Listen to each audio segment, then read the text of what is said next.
Does it feel like you're leaving money on the table? Struggling to increase your productivity and profitability? Check out the Personal Power Transformation Program at www.focusedpracticaldreamer.com/transformation and apply for a consultation with Jean Border to get things moving in the right direction.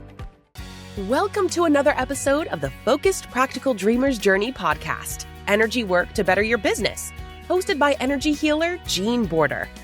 It's not just about dreaming. It's about making those dreams a practical reality.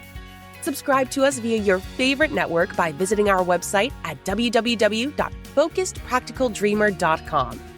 Now, get ready. Your journey to success starts here. Hello, everyone. It's your host, Jean Border, with another episode of the Focused Practical Dreamer's Journey podcast. I have a really cool guest with me here that I've known for a while, and I'm so excited to start this episode. But first, I want to offer up something that might help a few of my listeners out there. My clients have been a little bit stressed with all the economic ups and downs right now in the U.S., and so I created a little tapping protocol, EFT, Emotional Freedom Technique tapping protocol, for anybody who might feel the need to calm down their nervous system a little bit so they can make money decisions from a place of calm rather than fear. So the links are down below in the show notes, or you can just go to jeanborder.com/vow, VOW, and download that. Do a few rounds, maybe do them again and maybe again. If you have any questions, get in touch. Otherwise, it's a pretty easy thing to do on your own. But if you don't feel comfortable, I'm here. And now, I have a really cool musical guest with me. This is Diann Alexander. Diann and I talked way back in December, and we've talked since, and now I'm getting to share her with you. Hi, Diann. How are you? It helps if you take the mute off. Yes, it does. Dandy, a little mute button challenge, but dandy. How are you, my friend? I am fine. I'm so excited to talk music again. So tell us a little bit about you, what you do, how you got from where you started to where you are now, and what your focus is. That's a lot. It is a lot. I've been around a lot too, so it's a while. But my whole life has always been there's a thread of music through it, and I got started. Let me tell you now, and then I'll tell you how I get started. I teach singing and voice and performance, do music directing and conducting. It's the love of my life. It's awesome. I also do energy work. I play alchemy crystal singing bowls, and it's so fun to try and tie them together. When the pandemic happened, all of a sudden, I couldn't do that online. I couldn't do that in person anymore. And for those of you who have been in any kind of music or sound, there's this big sound lag. So it's like, hiya, how, you. So I could neither sing nor play with my students to guide them. And it was so difficult. So I thought I would try my foray into the online business world. And oh my goodness, that's quite a story. I kind of felt like I'd walked into a swap meet, a really cool swap meet, and there were all these wonderful things, but you never had any idea at the end if they were all going to work together or not. So that's kind of my initial impression of the online business. And so where I ended up going is because I've done this my whole life is to help people who have to present on stage become confident, was to take it to the new entrepreneurs, the people who are more coaches and not really having to speak. And now on Zoom, you have to speak, and to help give them confidence tips. So in a short amount of time, they could find some way to handle that and get from off the stage to on the stage without, being really, really upset and feeling like, oh my gosh, everything's gone. My brain is gone. Everything's gone. But I would say that's in a nutshell. And of course, I have lots of stories. The whole confidence of speaking on stage, that's a huge fear for a lot of people. I think that's number one. Yeah, my mom had me on stages when I was playing piano concerts in first grade. I remember being on the stage in the lunchroom playing Christmas songs for the school. I was in first grade. So You know, being on stage doesn't was never one of my fears. Mhm. Unlike some people who the thought of it shuts them down. Well, it's also very compartmentalized. It's like in certain areas, people are comfortable to be up on the stage and talking about, and in other areas, they're not. Okay, like in my music and the stuff that I'm doing, I was scared to pieces growing up to do any of that because, like many of us, I grew up in a volatile neighborhood, so you made yourself really small, which was not including being up on stage in front of people. And so in college, that all changed for me. I was waiting for my girlfriend outside Upper Workshop, the big singing class, because we drove together. And all of a sudden, the professor opened the door and stuck his head out and said, "We're short a singer. Come in here and sight read this. Nice voice. Take the class." Ah! But we just, public speaking's number one fear. I think, I don't know what you would call singing, public singing. That was even more. But he was the head of the department. Was I going to tell him no? So my whole life changed in that moment, and I had to deal with these crazy, awful feelings. They had these awful things. Oh, I forgot. He said, and by the way, you need voice lessons. And, I thought the voice lessons were going to be the worst thing that happened. A big scary voice teacher singing, "Sing me, blah, blah, blah." But it wasn't. It was the thing that came at the end of the semester was those things called juries. And they are as bad as they sound. That's where you have to sing in front of the entire department for a grade. And for some reason, they thought I belonged in the public jury, which was all of the students, all of the faculty, and all of their friends. And it was just so scary. When the day for the jury came, I distinctly remember clutching my music tightly and looking down that really 5-mile long hall to the grand piano and shuffling, oh no, people on the right, people on the left. And somehow, by the grace of God, I was able to give my music to the accompanist without dropping it. And you know how the grand pianos have that big curve in them? I was so nervous, I just kind of leaned against it and slunk over because I was afraid I was going to go down if I couldn't touch that piano. And I never remember being so scared in my life. It's like everything goes through your head. What if they don't like me? What if I don't know if they're going to kick me out of the department? What if I let everybody down? What if I let myself down? And it was just horrific. I just never wanted to feel that way again. I don't remember much else about that jury, but I really never wanted to feel that way again. And hence my journey, not only just to help me, but as I started teaching singing to help them, what can you do to ground yourself? And since then, I found the stage is one thing, but other places we need to have those tools is if you're going to have an important interview, if you're going to have a difficult conversation, if you're going to interview, difficult conversation. Oh, it really helped me during time of great grief. I had 3 beloveds pass within a month.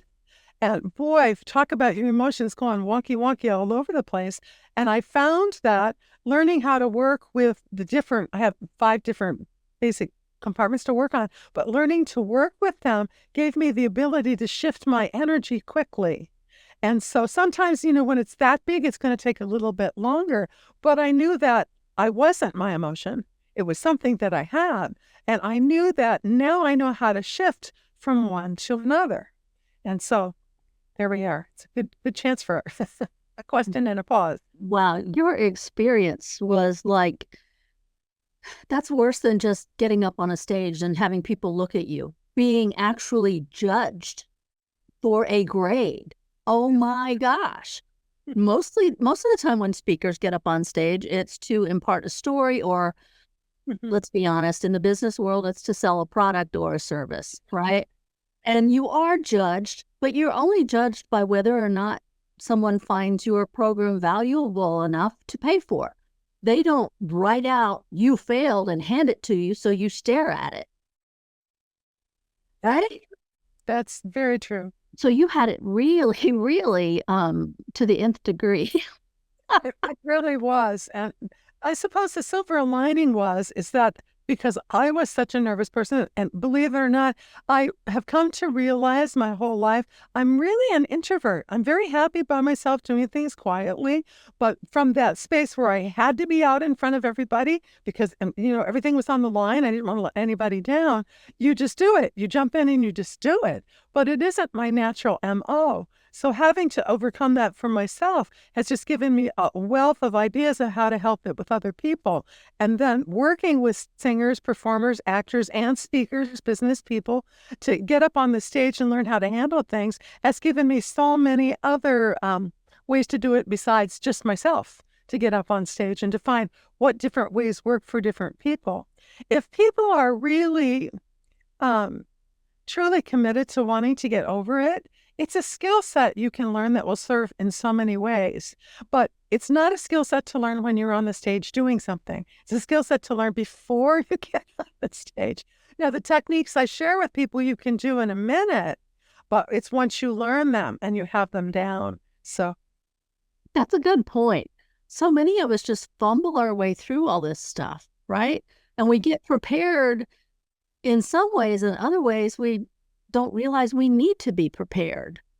So the awareness of there are skill sets that you can take on before you put yourself in the position to be scared. Right? And so that you feel prepared. Yes.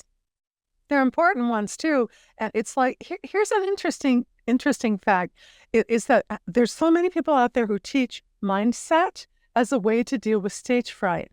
Except if you really take what is stage fright? Well, it's the fight, flight, freeze, fawn response, right? Your subconscious doesn't know if it's right or wrong. It doesn't know if there's a real bear, a not good enough bear, they won't like me. It just knows you're in trouble. So it clicks on the switch in your brain that goes emergency mode, and then you don't think, you just freeze up, or however you happen to handle the fear, so you're not handling it. And all the thinking in the world and all the positive statements in the world aren't getting through because your body has you in emergency mode and wants to get you out of trouble. So where I like to start is with a couple of physical tips. This would be a good place if you want me to share them. Okay. Pardon? Okay. Yeah. Okay. Because once you handle the physical and can relax that fight and flight response, then your brain opens back up, and now the mental ones work. But you can't paint over panic. You can't think away a scared emotion. I mean, when's that ever worked for anybody here? I should be able to, the famous, I should be able to. Well, maybe not. You can't paint over panic. I like that. Over panic. Nope. So one of the first places that the fight and flight fear response shows up is this joint where your neck goes up into your head. It's called the pivotal joint. And what happens is we go, everything gets tight. You're either going to fight it, freeze it, and you don't breathe. All the energy is diverted to the limbs to handle it. So if we can get to this joint before and loosen it up, we've got an inroad. So try this, everyone. Tighten your neck as tight as you can. Now try and inhale. It's really hard. So now bobble your neck. Now while you're bobbling, inhale. Easier, right? A lot. Tap your hands and put them on your low belly, like where a bikini or a Speedo would go. Now, Speedo. Imagine all the guys in the Speedos. Okay, go ahead. That's pretty funny. Okay. Hey, I lived in Italy for almost 5 years, and the old guys really do wear Speedos out in the med. Yes, they do. Oh my goodness. Well, your hands go right there. And you loosen your neck. Then you inhale through your nose and you breathe to your hands. Easier still, and one more. Bobble your neck, inhale through your nose all the way to your hands. Push your belly out. Hold it for a few seconds. Let it feel really, really good. And then exhale. You can either, or just through your nose. Congratulations. You've now activated your parasympathetic nervous system, so the brain clicks back on. You can think a little bit, and now use some of those imagine them in their underwear techniques if that works. In their Speedos. Imagine them in their Speedos. That's a much better visual. Oh my God.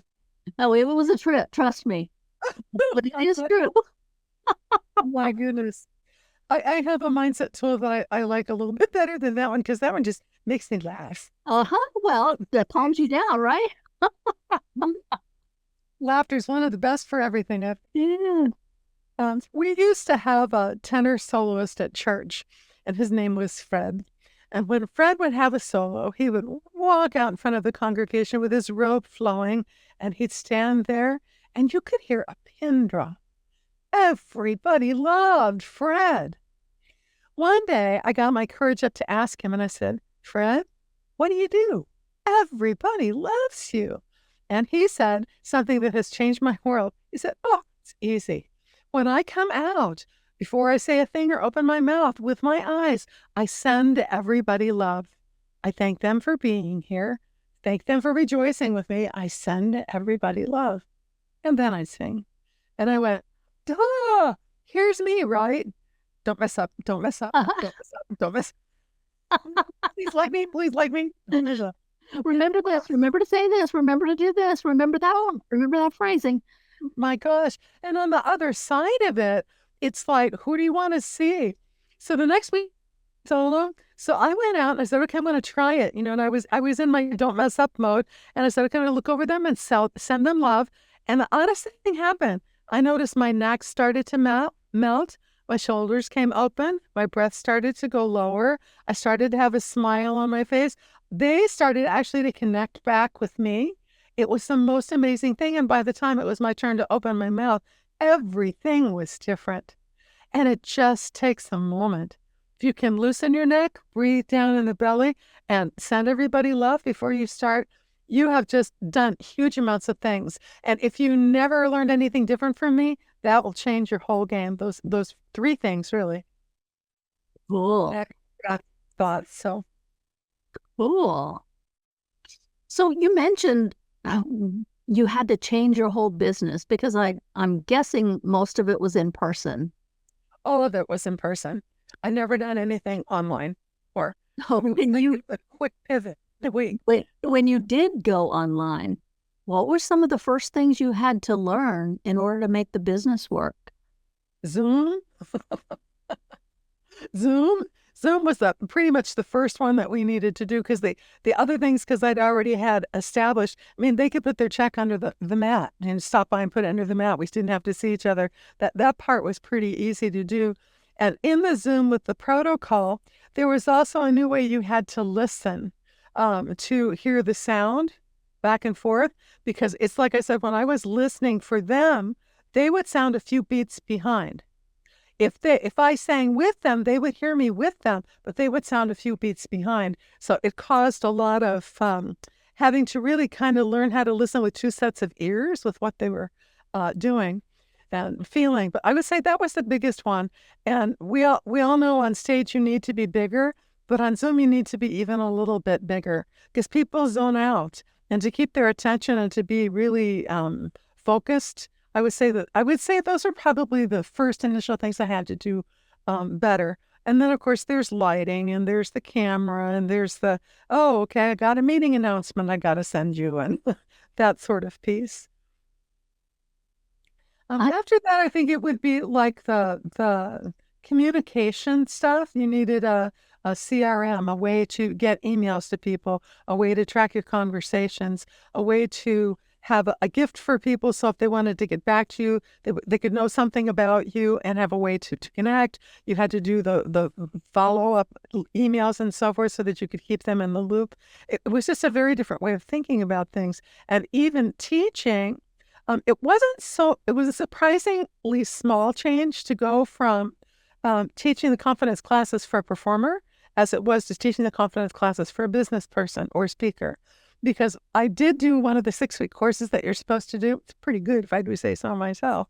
But I noticed, even though the title had singer in it, we never sang. We never sang. The skills that we use are the skills I use in the confidence. They start with the posture. They start with the breath. They start with the mindset. Then we get into energy. We get into using emotions and stuff, which if we have time, I'd love to share. Then we get into my special sauce, which is a little bit like what you're seeing back there, which I actually have here for you. I'm going to go backwards just because something you said triggered a memory. Way back when I was in high school, you know how you do the musicals and stuff, right? Okay, so we were supposed to enter from the back of the room. And the director, of course, is up with the orchestra at the stage. And he kept getting so ticked that we were just that far behind him. And finally, one of the girls who he had actually respected said, but isn't the fact that we're so far away, doesn't sound have to have a minute to travel to get to you? Because we thought we were right on. And he says, oh, you know what? You're right. So there, even in person, there can be that lag. And so when you're communicating in person, you still have to be aware of how this goes to your communication, which is, I think, the next part you're getting to. But you have to be aware of how you are being received. Right. Right? So that lag applied in person just the same way. Both of us are very aware, for those of you listening, both of us on this podcast are aware that we have to give a second or so for the other person to finish speaking, or we're talking on top of each other and you, the listener, would have a hard time understanding us. So that's just another thing you need to learn when you go into business if you've never used Zoom as a main method of communication. Well, and you mentioned a really important word too, receive, to receive the sound. When I teach the piece about energy, which is fun, I can share, it's a little theater game. People don't realize, well, probably in your group more of them do, but in general, people don't realize that they have an energy field, A, that affects other people, and B, that you can actually have something to say with how you use it, what it does. And my party trick is to kind of say, when you go into a party and someone's having a great time across the room, I mean, don't you kind of want to go over there? People are having a good time. It just feels wonderful.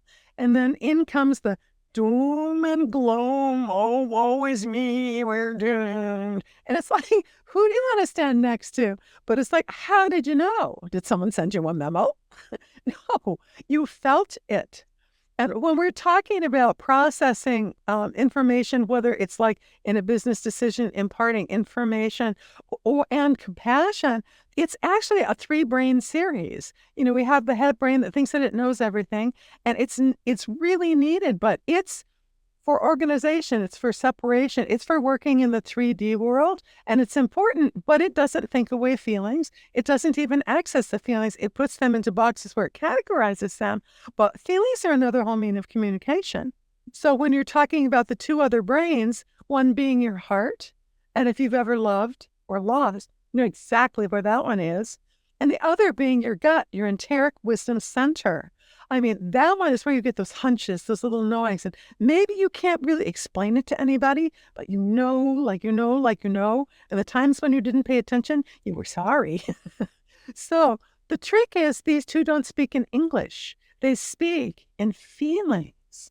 So if we could give this guy the new job of translating what are these feelings, oh my goodness, we've gotten 67% of our intelligence centers, our translators back online. And how much better could our communications be? The other thing that was very interesting when I did the walking out on the stage like Fred did with the Sending Everybody Love, I call that the Through the Eyes of Love exercise. Oh, I love that song. Oh, me too. Me too. Ice Castles. And what happened is, as I was out there sending the love, I started receiving the love. I was just being the love, and I started receiving the love. I was not out giving everybody something. I was being that vibration of love so that I could connect with you. Because to get in a place where you want to connect with somebody kindly, you have to be in a kind space yourself. It's got to start there first. And we all think that, oh, I've got to give you all my stuff. And it's not that. You have to be happy within yourself. You have to be sure of the gifts that you're giving. You have to know your why, all these good business things, so that you are anchored in that what you're doing has value to you. And once it has value to you, that goes out and rings with everybody else, and they want to come to that. Who wouldn't want to go to a stage where someone was sending them love and good thoughts? Who wouldn't want to look at somebody doing that, and who isn't brought in by that? I don't want to know those people. Yeah, I actually, a lot of times I get into that conversation with my clients, that old Beach Boys song, Good Vibrations, right? Mhm. That is inherent to each human. It's just some humans trust their I'm going to call it intuition, that still small voice that you walk into a room and something feels off and you don't feel comfortable. Right. But you walk over here and now your body relaxes because to use your word and the words in the song, the vibrations are completely different. And you feel comfortable with this one and you feel really uncomfortable with this one because it's like a dissonance, a discord, just off, feels off. But the more you grow that skill and trust that skill, the greater the skill will become. It's really true. Everything is a vibration. There are different frequencies. Each of us have different frequencies. The frequency of your very dense bones is different than the frequency of your muscles, is different frequency of the other body parts, all the way up to thoughts. They're on a different spectrum of densities, and we experience them differently. Once we start to learn to be aware of this, a whole other thing happens. Have a little theater game on play. Yes. This one, it's called the energy toss. Or from one of my favorite mentors, one of my energy teachers, Dr. Sue Morter, calls it the subject, object, subject. And what this is learning to first be aware of your own energy and then learning that you can do things with it. And then we apply it in the second exercise. But in this one is if you come on subject means to feel yourself, inhale, be aware of how do you feel your shoulders tight, how's your tummy, where's your tension, feel your feet, you can pat your arms, just to really get on subject so that you're feeling yourself. Now what I want you to do is to imagine something out there that bothers you, and it really bothers you, and it's getting closer. I want you to take all your attention, all your energy, and just really worry about that thing. It's getting bigger, and you can't do anything about it. Do you notice you have a physiological change? Almost everybody notices that they feel ungrounded, that they come up into their head, that they're kind of, the fight and flight monster's right over their shoulder. And so now what I'd like you to do is bring your energy back, breathe it back in, feel your belly, feel your arms, feel your feet on the floor, just notice how you're feeling. So you say, okay, I'm back home, I'm in myself. You can feel down in your dantian, into your wonderful wisdom center, you're aware of that. Now, come behind your eyes, bring your attention behind your eyes and look out at that thing. It hasn't gone anywhere. It hasn't changed. But don't you feel differently? Staying with your attention in your own grounded body gives you a space from which to handle it from a grounded perspective, from an integrated perspective. And it keeps you from going up into your head and having the brain, which doesn't know what to do, emotions anyway, by all over the place. So that's called subject, object, subject. And you can practice it anywhere and get really good at it. And you can take your energy and throw it on a commercial you don't like, or on a pile of laundry you don't like. And then practice bringing your attention back, really feel. And that's the key, is to be able to bring yourself back where you really notice yourself up in the head, in your heart, in your belly, really low, and feet on the floor. Once you are aware of that, then come behind your eyes and look at the thing again, keeping your attention and your energy here. You're in a much better shape if something goes wrong, if you have a heckler or whatever it might be, or the situation isn't going the way you want it, to handle it in a very quick moment. And it's kind of fun to play with. The other important piece that gives people is that we tend to think we are our emotions. We're not. They're just something we have. And the other really big piece for people is that we tend to, our society does, is to chop all your emotions and put them into a good box and a bad box. And we can only deal with the good box. That's all I'm going to bring you is the good box. Well, that's like cutting off half of who you are. And if you are doing sales, then you have to talk to what the problem is. Okay, those aren't bright, shiny emotions. But what if we looked at them as though they were a spectrum? It's like anger, grief, sorrow, all of those were heavier. They were denser emotions, like your bones are denser than your muscles. And then it got up a little bit lighter to the middle emotions of functioning. Then it went up even lighter to happiness, joy, divinity, and so forth. And just call them different densities of emotions as opposed to good or bad. Oh, it's like if someone's going to throw you something heavy, don't you anchor on your feet a little bit more and get ready to receive it? But if somebody's going to throw you something light, a little golf ball or something, no big deal. And it's the same way. If you can learn to ground and know these feelings, you can be really, really ready to handle whatever energetically comes at you.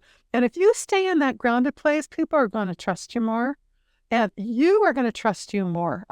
And you have compassion for yourself, you have compassion for them, and it keeps you in the place of your purpose. It keeps you in the place of your congruency. Is that a word? Congruency of your message and what it is that you have to say. One more? Well, you went through a lot. I want to go back to the one you were talking about with the object far off, and then you come back and you ground yourself. Yeah. I utilize that frequently without realizing that that was actually a technique. But for me, when I realize that I'm contemplating something, or even when I'm working with a client sometimes, and I'm like, is that right? Well, I make a conscious choice. Okay, take the emotion out of it and now look at it. And it's always different. It's always different. And I come at it from a different perspective. But that's that. Right. That's what I felt myself doing. So I recognized that subject. Is that what you called it? Right.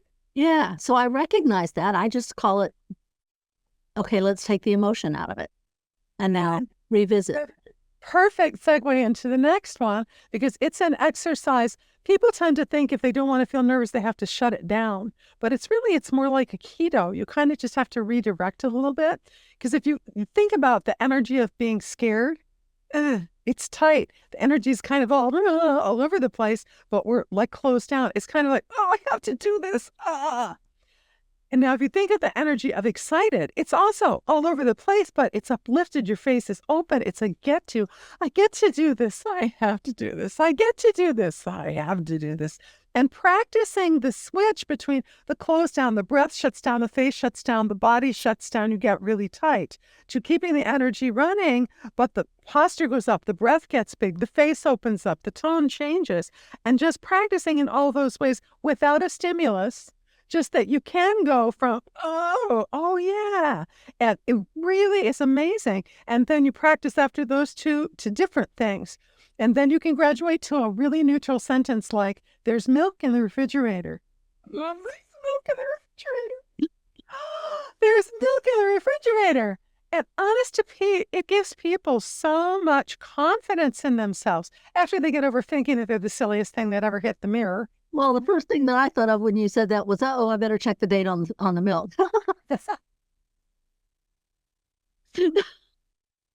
Well, and that would be a different emotion still. But what you did was you went from a place of emotion, whatever that happened to be, to a place of calmness, place of centeredness. And it's practicing. And because you've done that so much, you actually have that itinerary of, my physical is going to change, my breath is going to change, my mental is going to change, it's all going to switch. And I can go from to, okay, here's my place. There's also something else. And I learned this because I've interviewed some feng shui people, but we were talking about feng shui of the office, or the home office in particular. So many people will set their desk up against a wall so they're facing the wall and all that open space is behind them. What I learned was that every 20 seconds, your subconscious is looking for danger.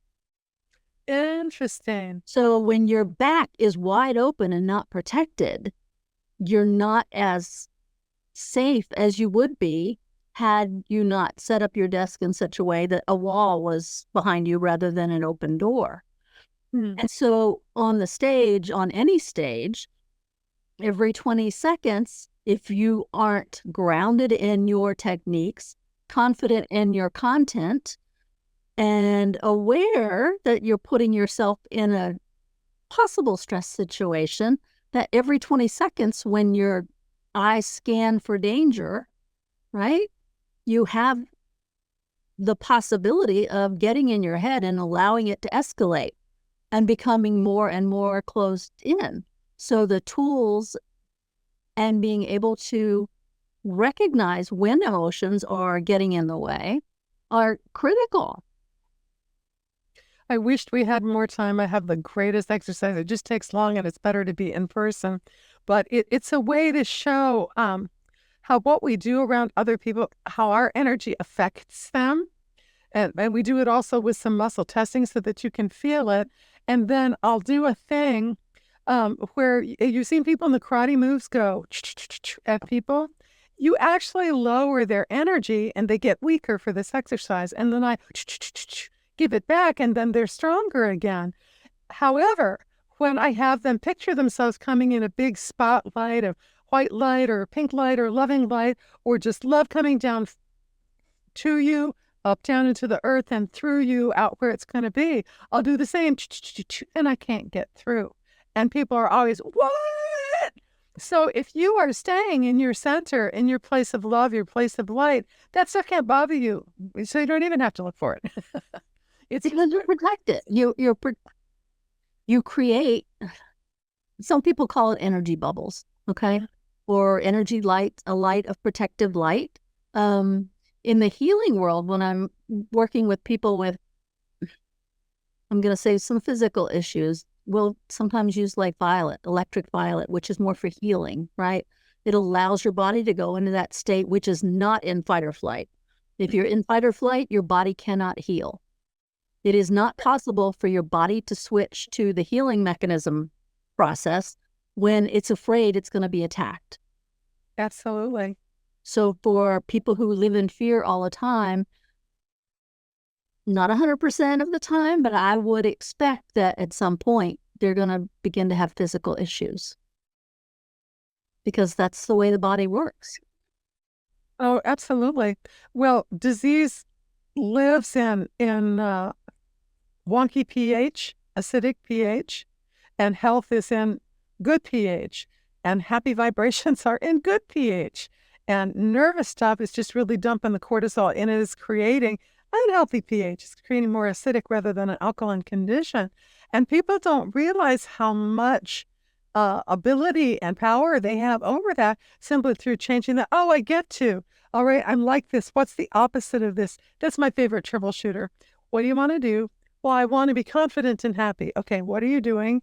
Well, I'm all kind of closed off and worrying about too many things. Okay, do the opposite in number 2. So, okay, I'm going to stretch out my posture. I'm going to get a nice deep breath. I'm going to have a smile on my face. I'm going to remember what it felt like to be happy and change all those pieces. So energetically, you have changed that whole physiology, and that changes what you're putting out. That's going to change what you bring back. And also, you met a very big word in the, I'm a healer, so I have to go there. Worry. If you're in worry state, the first question is, okay, and the worry is changing what in the world? Is it creating the change that you want to see happen with your business or with your health or with your family or whatever, right? Or is the worry just you wanting to control something and not knowing how to control something, so you get on a hamster wheel of worry that changes nothing in the physical world, but it can have a detrimental effect on your physical body because of the hormone imbalance it creates. And here's a cool thing, exactly to your point. What if anxiety were just energy, like it didn't know where to go? It didn't have a job.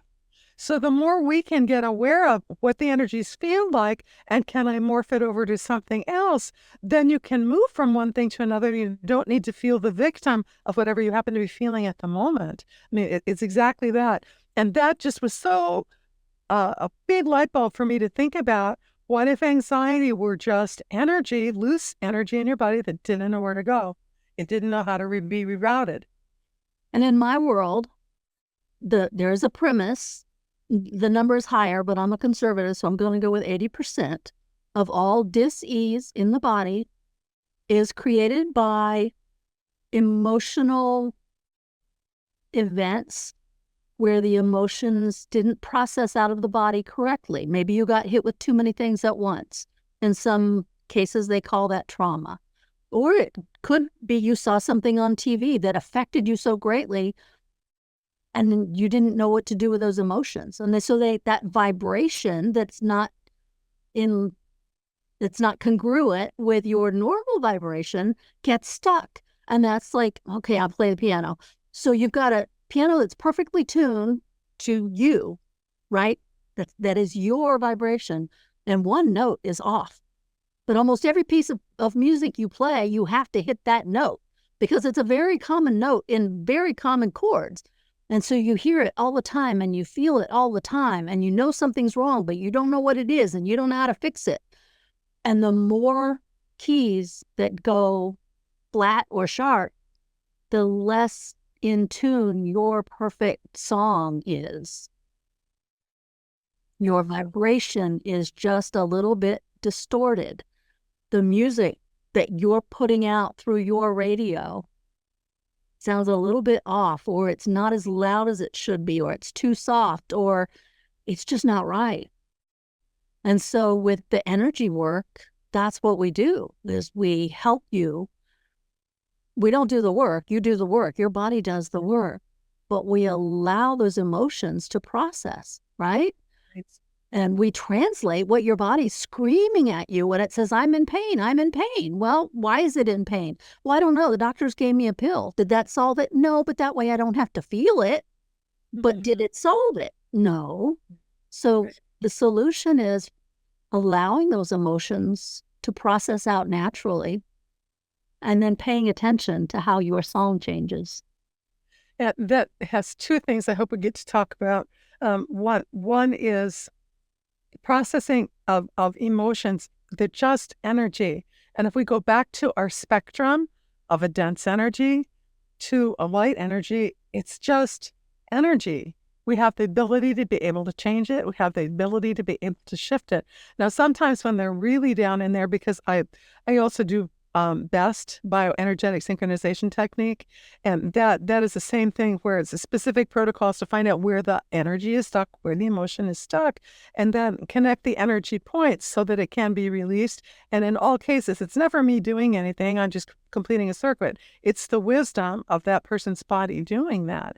But it really gives a whole new meaning to, I need to be back in balance. I need to find those places. And so often it's really helpful to have somebody else, a bigger energy, to help you get that together. And then you learn to do it yourself, which leads right into that discussion too. Go ahead. Okay. Being a musician, one of the things I found when I got into this more etheric world and, self-actualization, the different energy sides of things, we were at a transformational event, and the leader was up there running her process, and all of a sudden these magical tones came from somewhere, and I noticed that everybody in the room were pop, pop, pop, pop, pop, pop. They were just getting through their stuff so fast. And I looked around, and there was this woman playing these strange-looking bowls, kind of like what you see in my backdrop here. And I'm going, what does that have to do with anything? But my whole being went, I gotta go there. And so yes, I have something to play for you.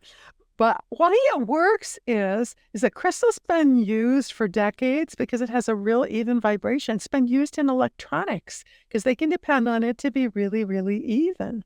We're mostly crystalline. We're mostly water. It's crystalline. So that when we have a day where we feel wonky, our vibration is not even. It's a little off. So if we come into proximity with these beautiful bowls where the vibration is nice and even, the whole system energetically wants to entrain. It was want to be even. And the brain doesn't have anything to do. It just relaxes and sets off, and the body goes, and sinks into it. And the wisdom of your body takes the vibration wherever it needs it. And each bowl is different. Each bowl has a different frequency. The word alchemy just means that there's a lot of different things in them. It's like this one has platinum and amethyst and a bunch of different things with the crystal to it. What do I have here? About 8 or 9 out to the side that I can play for you. And they affect your body in different places. And it's very different. There's general overall things where it works. But I find if you don't try to think about it, if you just feel it and know, we were born to heal ourselves. We have that mechanism in our body. And if you really allow that to happen, and a lot of times we don't, but if you allow, I know this can happen, there's a really big energetic shift that can happen in a very short amount of time. And even if you just listen to music to change your mood, you're kind of doing the same thing. Would you like to hear some? Yes. Okay. So The first time, I just kind of want you to come on subject and notice what you're feeling right now.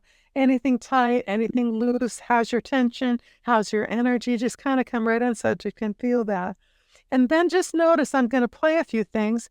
Did you feel something in a particular place or did it move? Now, you don't have to. There's no right or wrong. It's just whatever you experienced. Or did it change your emotional state at any point? So,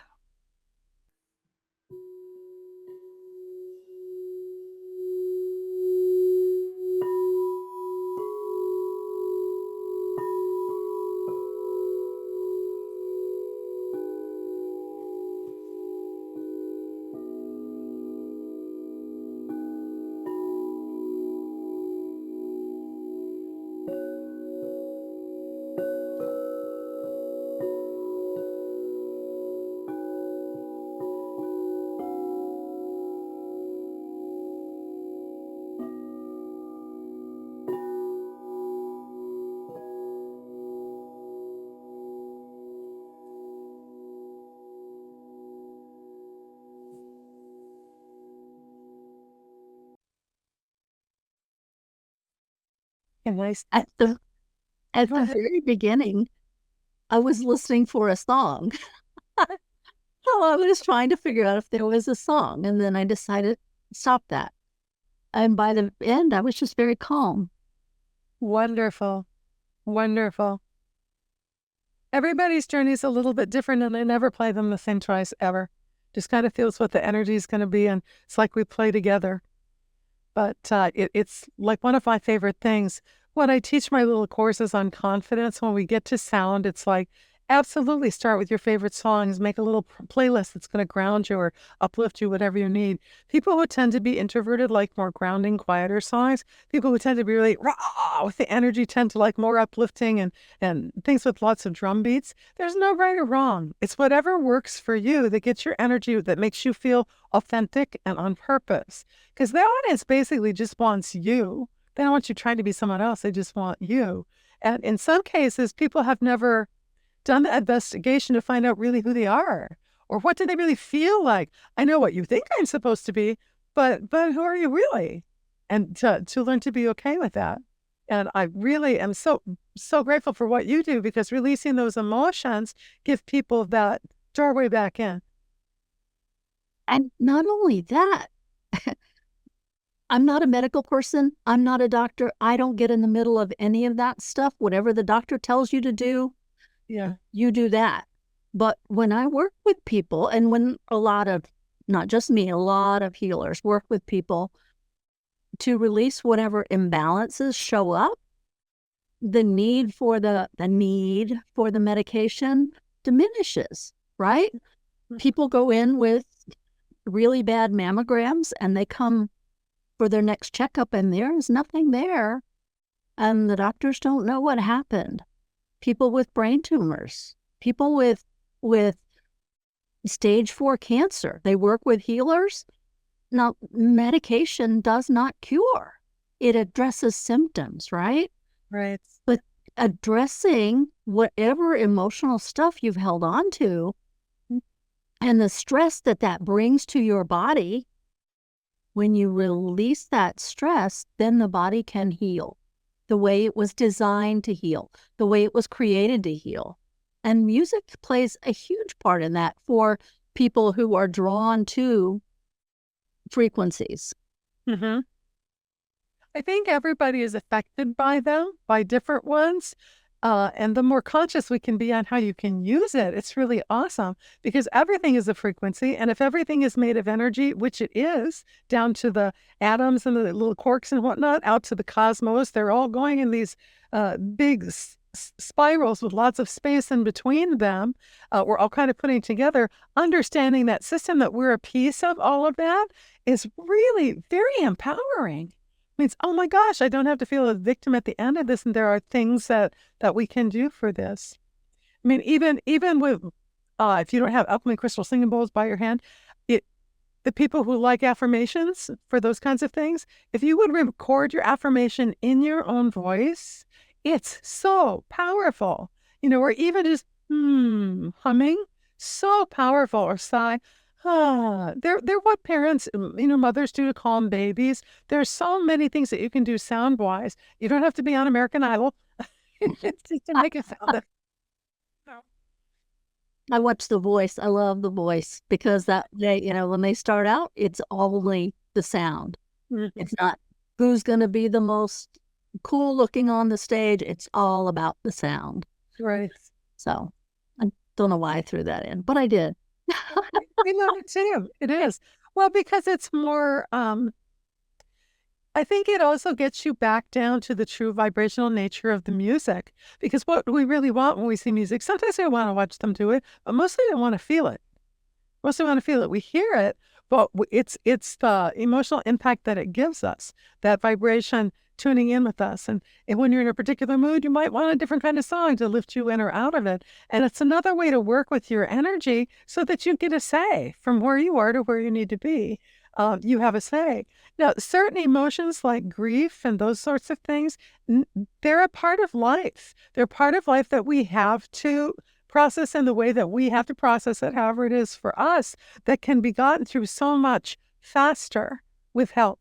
With so much faster with giving ourselves permission to, okay, this is my grief thing. I'm going to allow myself to have this happen. And I'm going to get support around me. And trust me, I had 3 beloveds pass within a month. Within a month. If I did not have my energetic practices, I don't know what would have happened to me. It was so difficult. But I worked through them. I allowed myself to have the emotions. And sometimes am I still sad? Yes. Yes. And I can move from that to somewhere else as well. It's not about shoving it down, making it go away, cutting it off. It's about allowing it to be a part of that energy that makes you you. And we are where we got.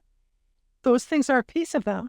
And in many cases, that thing that happened to you that was so traumatic is one of the very things that make you you now and makes you have your particular message, that makes you have your particular energy to bring the people who need your services to you. And it's because of that. So in many ways, if you can, when you embrace it, it truly becomes a more integrated part of yourself and on your way to success of being all who you are.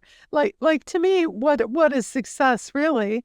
I think if you are authentically yourself and living in that place where you feel on purpose and joy and connection and commitment, that's success. What happens after that is an external thing. It's your connection, your alignment. That's my particular thing. Some people say I got to have X amount of money in the bank and 14 yachts and 5,000 houses, but it's, I just bring that up for your contemplation and consideration, because the things that we've talked about today, which are the loosening your neck, breathing, the mindset, get to, have to, through the eyes of love, the energy game, subject, object, subject, the here I'm going to be scared, I'm going to go to excited, the listening to music, all of these tools are things that you can do. You can get help if you want to, but they're all things within our realm to do within that frequency of shifting your energy. Very powerful stuff. And I'm going to go back to something that you said just a few minutes ago. And I'm going to bring it up as piano because that's my background. You can play a piece straight and it sounds like you're playing notes and chords. Or you can put emotion in it and it sounds completely different. Mm-hmm. So if you are wanting to grow your business, make sure that your business allows you to put the emotion in it. Because if there's no emotion and it's all technique, you're not going to enjoy your world. And you're going to feel the stress. And you're going to say, I need to make this amount of money. I need to do this to make this amount of money. But it's not going to, I get to do this. Look what I get to do. For me, look who I get to talk to. Look at the conversations I get to have. You see how my body changed? How my physiology changed, how my energy level changed. Right. There's a difference between saying, I have to practice scales for however long, which I hate, which I don't do. Sorry. Once upon a time I did. Now I don't.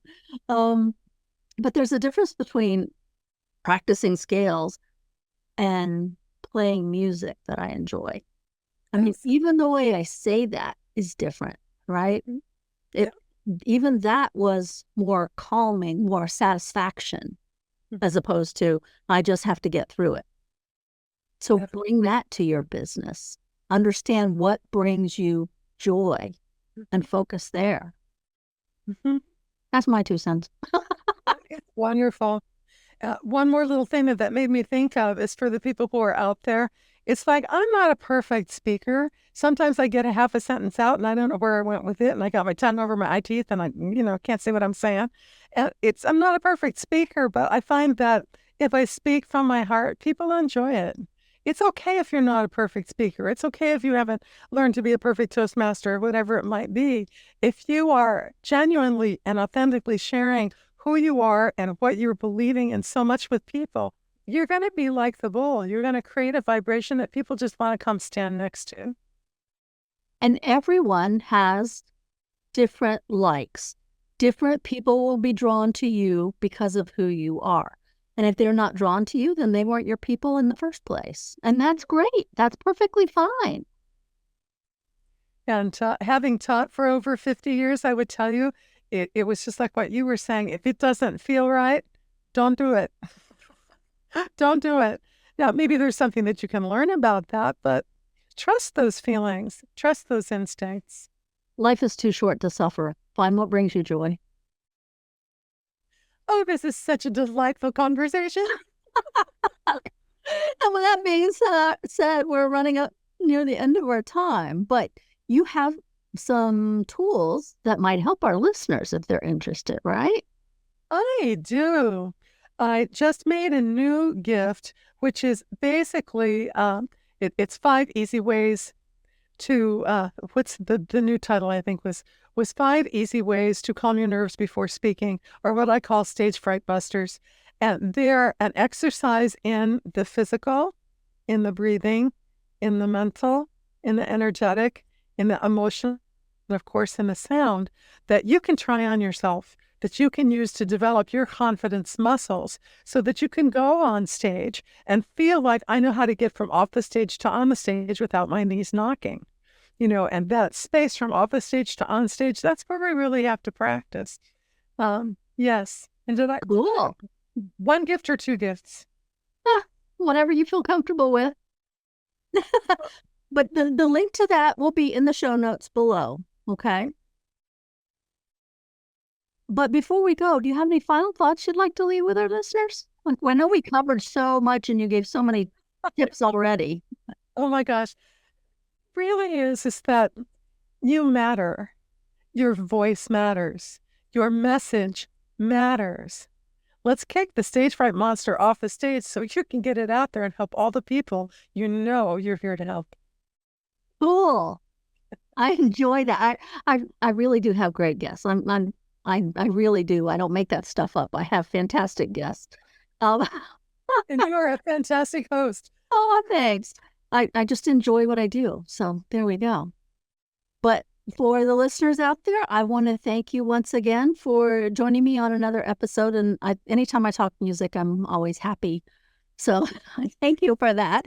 And until next time, this is Jean Border with the Focused Practical Dreamers Journey podcast. We trust you enjoyed this episode of the Focused Practical Dreamers Journey podcast. Energy work to better your business, hosted by energy healer Jean Border. Remember to visit our website at www.focusedpracticaldreamer.com and enjoy even more great episodes like this one. Again, while you're here, subscribe to us via your favorite network. We look forward to seeing you next time on the Focused Practical Dreamers Journey.